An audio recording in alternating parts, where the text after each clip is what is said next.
Givers, takers, atau matchers? Menurut lu semua, kira-kira mana nih yang paling banyak rezekinya? Oke, selamat datang di Belajar Public Speaking tadi bersama dengan gue Samuel Moses.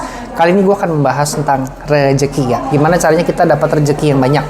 Apakah dengan cara memberi? Apakah dengan cara meminta? Atau dengan cara mengimbangi? Ya, kita ngasih, kita juga minta. Menurut kalian yang mana? Oke, gue menunggu jawaban kalian. 5, 4, 3, 2, 1, and close the door.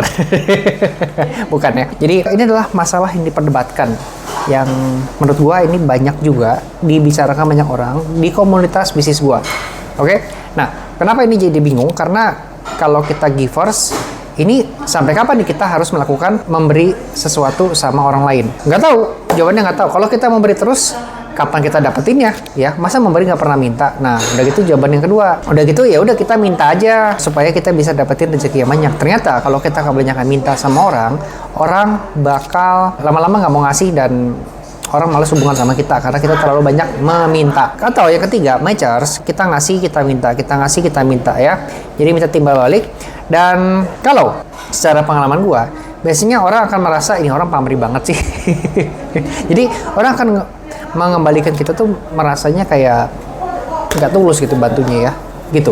Oke, daripada banyak berdebat ya, jadi gue langsung aja ngambil sebuah ilmu ilmiah dan jurnal yang diadaptasi dari Bapak Adam Grant ya.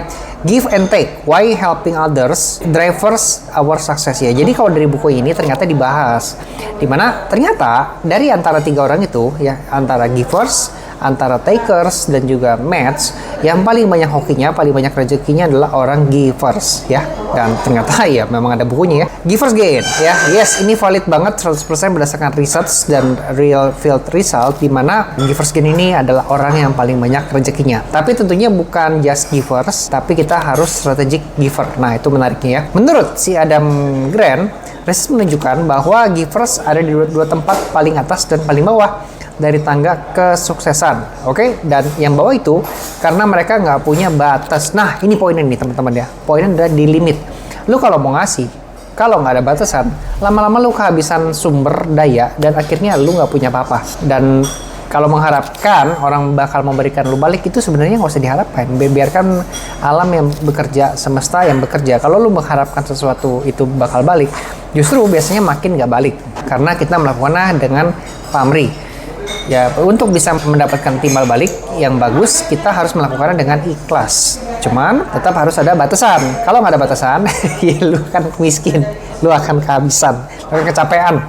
Itu poinnya. Menurut Harvard Business Review, oke, dari artikel ya, The Secret to Being a Giver Without Burning Out. Intinya sih be a giver, but protect your time and energy. Kalau gue mau tambahin adalah money juga harus diprotect ya teman-teman ya. Money, duit, apalagi ya, koneksi mungkin juga harus diprotek ya. Kalau lo bisa ngasih ini orang nih, lo udah percaya, lo udah kenal, lo udah trusting, lo mau kenalin sama lo punya koneksi yang juga orangnya trusting, capable, keren, duitnya banyak, konglo mungkin.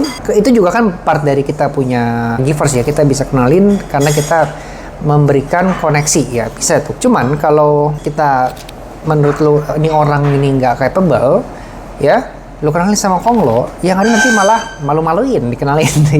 Ya nggak sih? Konglo kenalan sama orang yang nggak capable, akhirnya tuh hubungan jadi nggak bagus. Yang ada malah jadi rusak. So, penting banget untuk kita juga memastikan memberikan koneksi itu harus bagus juga si orang yang diberikannya. Oke? Jadi kalau gue mau simpulkan, waktu, energi, kemudian ada duit, dan juga koneksi yang bisa kita beri dan harus sifatnya berstrategi.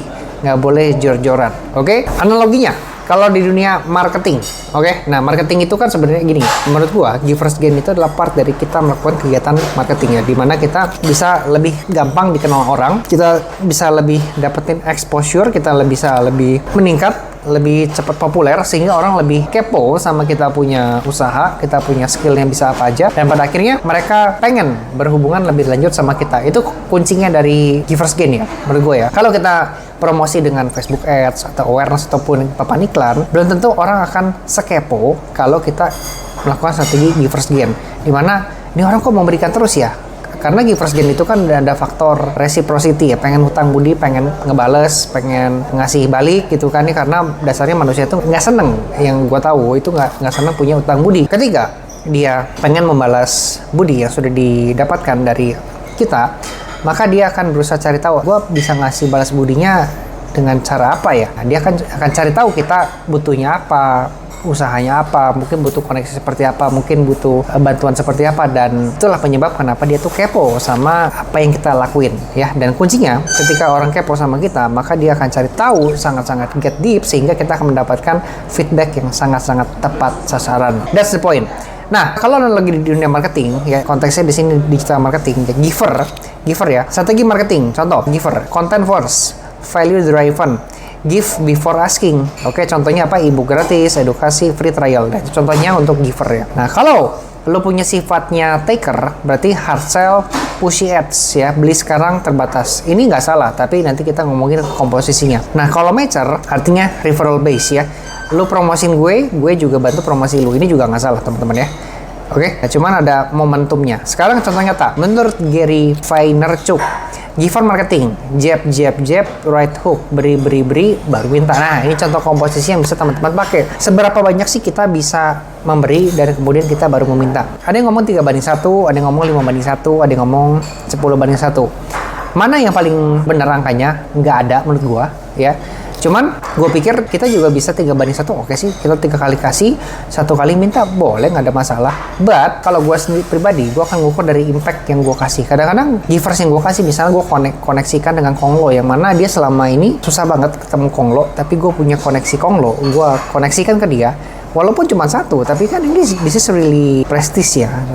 Udah susah, membanggakan, mahal, sangat-sangat langka giversnya. Dan menurut gua, even gue cuma kasih 1, ya nggak apa-apa juga, gue langsung minta. Ya mahal. Dan kebetulan memang gue butuh ya di sini ya. Kalau gue lagi nggak butuh, gue juga nggak minta sih. Ya kita juga nggak bisa ngaku juga. Tapi buat kalian semua mungkin yang butuh rumus, ya secara biar lu nggak dikatain, ih tukang minta-minta, dasar Amri gitu ya. Kita bisa pakai rumus 3:1, 5:1, ataupun 10:1. Oke. Nah, action plan yang bisa lo lakuin ya untuk di part ini adalah bangun reputasi sebagai giver ya, share ilmu, bantu komunitas, kasih insight, dan itu yang gue lakuin di BNI Multiply. Gue melakukannya dengan cara, sekarang sih jadi content creator ya. Semua kegiatan sebisa mungkin gue liput, sebisa mungkin ya. Kalau nggak bisa ya mohon maaf ya, tapi gue tidak meminta bayaran juga sih di part itu ya. Ada yang mau ngasih nggak apa-apa, kasih sponsor. Cuman gue basically gue nggak minta, ini lebih ke pelayanan. Lalu gue juga memberikan insight dan juga membantu teman-teman yang kekurangan referral. Kadang-kadang memang ada orang-orang yang susah untuk bergaul karena udah terlalu sibuk di usahanya, atau mungkin dia malu aja karena orangnya pasif. Nah, di sini gue berusaha untuk datengin orangnya, ya ngobrol butuhnya apa, dan gue bisa bantu kenalin sama siapa. Dan karena gue lebih sering ketemu sama orang, gue lebih tahu orang-orang yang usahanya di luar sana yang seperti apa, kayaknya gue bisa membantu menemukan orangnya siapa, cocok sama si orang ini juga siapa, itu. Dan itu yang gue bisa givers ya ke dalam komunitas ini gitu ya. Nah, yang kedua, take action plan yang bisa lo lakuin ketika sudah givers juga jangan takut minta, teman-teman ya. It's okay kita tuh minta. Setelah memberi, pastikan ada conversion moment. Oke, it's okay ya. Kemudian kalau sudah diberikan sama orang, kalau konteksnya di sini adalah referral, jangan lupa harus di follow up ya. Itu part dari kita merespect dan menghargai orang yang sudah memberikan sama kita. Kemudian kalau konteks di marketing, berarti kita harus melakukan Facebook Ads ya. Kita sudah kasih ebook, sudah kasih tutorial gratis, sudah kasih something mungkin e-course gratis gitu ya. Kita bisa juga follow up dan nanya gimana hasilnya, gimana, apa yang bisa dibantu. Mungkin ya kalau lu merasa lu masih bisa givers, lu tanyain lagi ya. Oke kak, aku juga punya ebook yang kedua nih, gitu. Kalau dia nanya pengen lebih banyak, ya sudah. Lu merasa sudah masuk ke skala premium, boleh tuh kita tagih untuk biaya e-course yang lebih mahal. Terus action plan yang bisa lu lakuin, make sure jaga energi ya. Bukan semua orang pantas dapat pertolongan. Ya, filter dulu niatnya seperti apa. Ya kalau gua akan memilih orang-orang yang kaya dulu. Gua akan memilih orang yang di atas gua, baik secara duit, secara koneksi, atau mungkin secara aset ya. Tapi mereka kekurangan value ataupun kekurangan skill yang mana mereka nggak punya dari gua gitu. Dari mereka sendiri, dan mereka melihat itu di gua. Nah, gua akan memilih orang-orang yang seperti itu, sehingga kalaupun kolaborasi, partneran, that's saling melengkapi ya, saling enak gitu, enak sama-sama oke, dan nggak saling nyusahin. Kalau misalnya gua memilih orang yang di bawahnya gua ada kecenderungan kayaknya akan merasa dimanfaatkan ya, jadi gua akan melewatkan lah. So, untuk yang di bawah gue akan secukupnya aja, tapi untuk yang di atas gue akan memberikan value lebih banyak.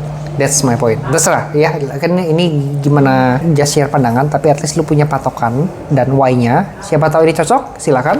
Dan siapa tahu ini nggak cocok, nggak apa-apa. Lu komen aja di bawah dan kasih gue pandangan baru. Dan karena ini adalah ilmu komunikasi, ilmu networking, nggak ada yang benar, nggak ada yang salah, dan yang ada yang terbaik dan sesuai dengan kondisi plus momentum di saat kita melakukan hal tersebut. Oke, sekarang kita masuk ke bab yang berikutnya ya. Sampai kapan sih kita itu harus menjadi seorang givers? Karena kita tahu di part sebelumnya ada yang namanya givers gain, the givers yang paling rezekinya paling banyak, hokinya paling oke, dan pintunya tuh paling banyak kebuka, ibaratnya gitu ya. Tapi kalau salah-salah, malah givers itu menjadi orang yang paling miskin dibandingkan seorang takers ataupun seorang mix match. Maka jangan jadi goblok untuk menjadi givers. Kita harus tahu ada batasan di hal tersebut supaya kita tetap bisa membuat diri kita sendiri produktif, bisa mendapatkan feedback, juga bisa tetap membantu orang lain ya. Karena gue sudah bahas di awal ngomongin soal batasan, soal limit. Nah, sekarang kita akan bahas lebih detail mengenai limit itu seperti apa dan item-itemnya seperti apa. Oke? Hati-hati ya, lu jadi givers gain. Kalau banyak memberi itu artinya sudah givers kelas A, tapi jangan sampai jadi givers yang berdarah-darah.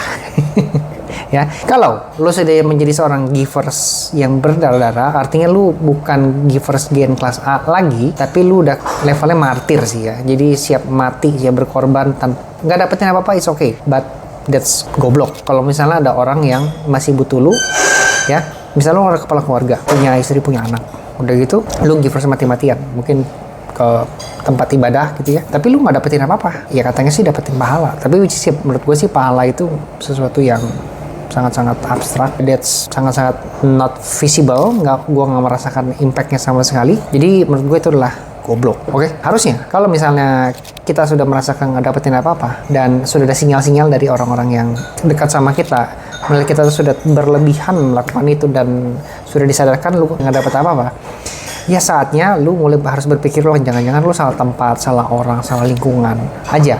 Lu udah mati-matian tapi lu masih gini-gini aja gitu. Artinya salah tuh ya.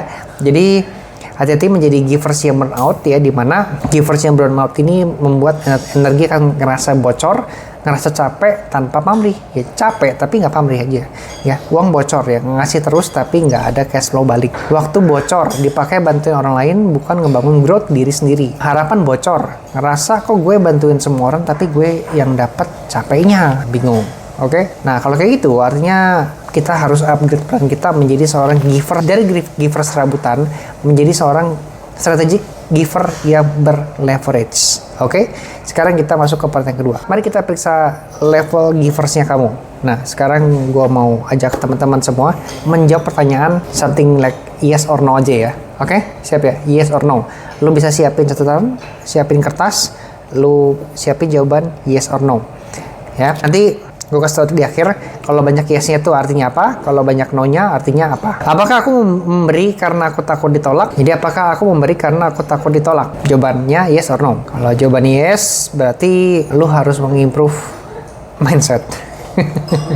Harusnya no ya. Nah, apakah aku memberi karena aku takut ditolak? Harusnya yang benar bukan karena takut ditolak, tapi karena lu punya sesuatu yang berlebihan, lu bisa share ke orang dan bisa bikin orang lain itu jadi naik sesuatunya itunya ya. Yang kedua, apakah aku bilang iya padahal aku butuh istirahat? Jawabannya apa? No. Yes or no. Kalau jawabannya yes, lu goblok ya. Berarti lu harus cari jawabannya yang no. No itu berarti kalau jawabannya no, karena gini, karena kita bantu orang, konteksnya karena kita punya sesuatu yang berlebih dan kita share sama orang tersebut. Kalau misalnya kita stamina aja lagi kurang, lagi nggak oke, lu malah bantuin orang, yang ada nanti lu malah sakit tipes dan orang itu juga nggak peduli ya, dan peduli setan lu kenapa juga. Oke. Yang ketiga, apakah aku bantu biar dianggap baik, bukan karena strategis? Oke. Kalau jawaban lu yes, lu goblok ya. Jadi lu harus ganti mindsetnya, lu bantu orang itu karena strategis, justru strategi dari network marketing ya. Memang lu ada faktor pengen nyari happy ya, cuman utamakan mindsetnya adalah marketingnya itu.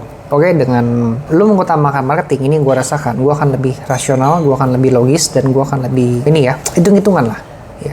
Apakah gue masih sanggup, apakah gue masih bisa, apakah gue masih ada waktu, apakah gue aman nih, ya, apakah perusahaan gue tidak jadi ditelantarkan, bisnis gue tetap aman, ya, gue tetap masih bisa main, gue tetap masih bisa nge-gym, jangan sampai semuanya jadi hilang kegiatan-kegiatan gue itu gara-gara terlalu banyak ngebantuin orang.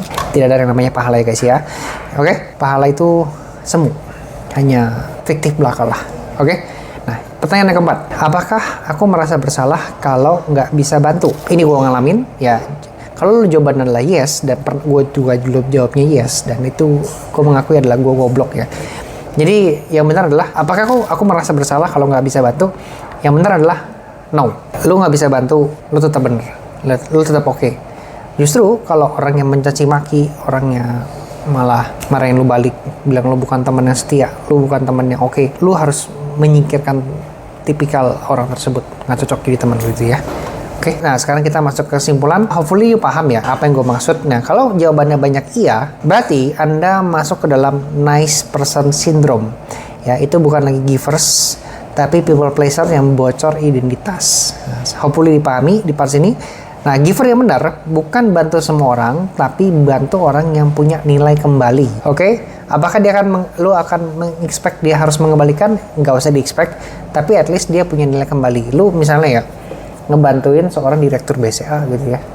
Kira-kira kalau dia mengembalikan, dia punya nilai kembali nggak untuk lulus? Ada dong. Ya, tapi ya di part sini nggak usah expect dia bakal kembali, tapi at least dia punya nilai kembali.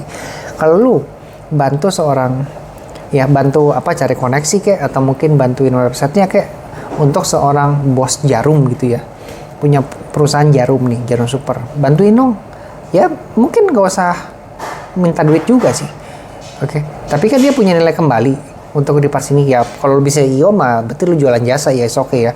Tapi kalau si omnya nih minta bantuin apa kayak gitu ya, yang simpel gitu, ya nggak usah expect duitnya, tapi at least dia punya nilai kembali dan that's good, masuk persyaratan.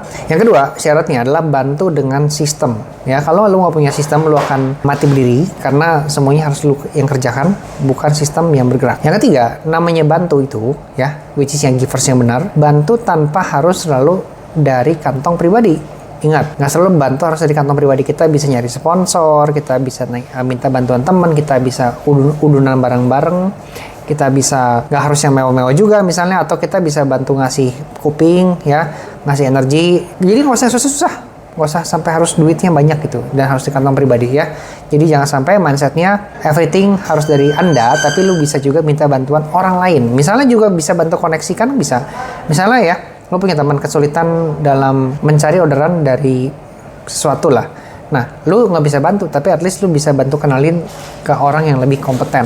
Ya, that's good ya. Minimal membantu mereferensikan, that's good ya. Oke, contoh. Jangan semua kamu yang handle promosi ya, delegasikan.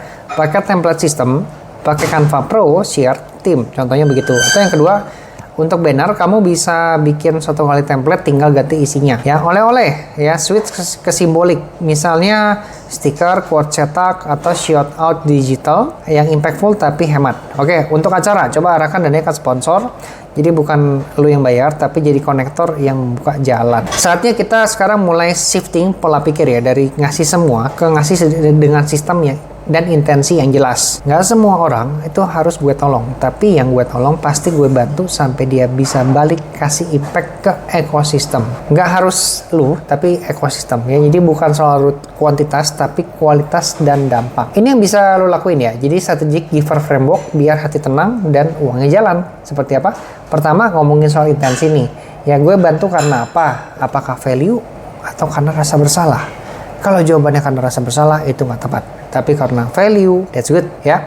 Strategi ya, bantu satu kali bisa dipakai 100 kali. Contohnya, lu memberikan bantuan satu kali, misalnya lu menyiapkan template, dan itu kan template-nya bisa dipakai 100 kali tuh. Nah, itu that's good ya. Itu strategi yang bagus nih untuk strategic giver framework. Yang berikutnya, secara komunikasi. Apakah gue transparan kalau gue butuh jeda atau support juga? Artinya apa transparan? Artinya lu nggak dicari seperti penting banget ya, sampai lu lagi nyantai, lagi healing, tapi karena cuma lu doang yang mengerjakan, lu doang yang bisa, ya kayaknya ini something wrong ya. Jadi kalau namanya ngebantu, jangan sampai lu yang direpotkan. Kalau bisa lu memberikan bantuan, tapi ada delegasi, ada pengganti yang bisa membantu lah. Apakah balance? Ya, ini keempat, balance, harus balance ya. Apakah ada waktu khusus bantu orang atau waktu khusus bangun diri? Ya, jangan sampai semuanya itu kelewat batas sampai diri kita sendiri pun gak ada waktu demi membantu orang. That's really wrong. Oke? Tiny gift dan us ya. Kak, aku bantu kamu promosi nih, nanti bisa nggak bantu juga support campaign project ke aku ya? Atau aku bantu desain ini ya, tapi yuk next kita cari sponsor bareng biar sama-sama ringan. Ini contoh percakapan ya. Kalau misalnya kita melakukan teknik give dan ask. Givers nggak berarti harus diam dan menderita. Givers juga bisa minta, dan justru orang lebih respect kalau kamu transparan. Jadi kamu jujur, kamu apa adanya, kamu tegas, dan orang kan lebih enak. Kalau kamu yang nggak enakan, takutnya kamu dibilang gimana-gimana, justru orang juga jadi bingung, respect kamu gimana gitu. Harus merespon kamu juga gimana, dikiranya kamu mah easy going aja, kamu oke aja diminta tolong. Ternyata malah kamu yang menderita, dan orang itu nggak tahu. Nah, itu nggak bagus ya. Kesimpulan, untuk batasan givers ya, give only if kamu bisa recovery dalam 24 jam dari energi atau duit yang keluar. Oke? Ingat ya, give only if, yang kedua, kamu juga dapat balik value dalam bentuk trust, impact, dan opportunity. Yang ketiga, give only if kamu bisa repeat itu dengan sistem dan gak bikin kamu burn out. Nah itu dia guys ya, untuk materi yang bisa gue share di video kali ini tentang the giver's gain ya. Jangan sampai jadi goblok karena terlalu banyak ngasih ke orang yang ternyata malah kita nggak dapetin balik. Jadi giver's gain adalah marketing yang is really good untuk kita bisa meningkatkan exposure, buka rezeki, pintu lebih gede, dan sifatnya eskalasi gitu ya. Jadi lu secara grafik bisa gini gitu naik ya. Beda sama dengan kita kerja ini ya, kerja konsisten ya, yang kerjanya begini, bangun bisnis kan begini kan, atau mungkin kita kerja tiap hari yang linear aja pasti sustainable gitu kan, kecenderungan ke arah sono. Tapi kalau givers gain yang ini marketing yang sangat-sangat mengeskalasi kita dalam waktu yang nggak terduga ya, bisa-bisa kita dapat rezekinya sangat-sangat naik. That's really good. Cuman jangan jadi goblok ya, ingat. Karena kenapa gue ngomong seperti ini, karena banyak orang yang terjerumus ya. Oke, so jika lu semua suka dengan materi seputar networking, public speaking, relationship, komunikasi, selling, everything about membuat kita lebih jago dalam membangun hubungan sama orang lah ya, lu boleh subscribe channel Belajar Public Speaking ID karena gua banyak upload materi-materi yang seperti ini di video-video yang sebelumnya ataupun video yang lain. Oke, kemudian kalau lu semua butuh e-course, gue juga ada e-course di bawah. Silahkan dilihat-lihat, siapa tahu ada yang berguna dan bermanfaat untuk mengimprove skill komunikasi kita semua. Sampai jumpa di video berikutnya, dan jangan lupa subscribe, like, comment, and share.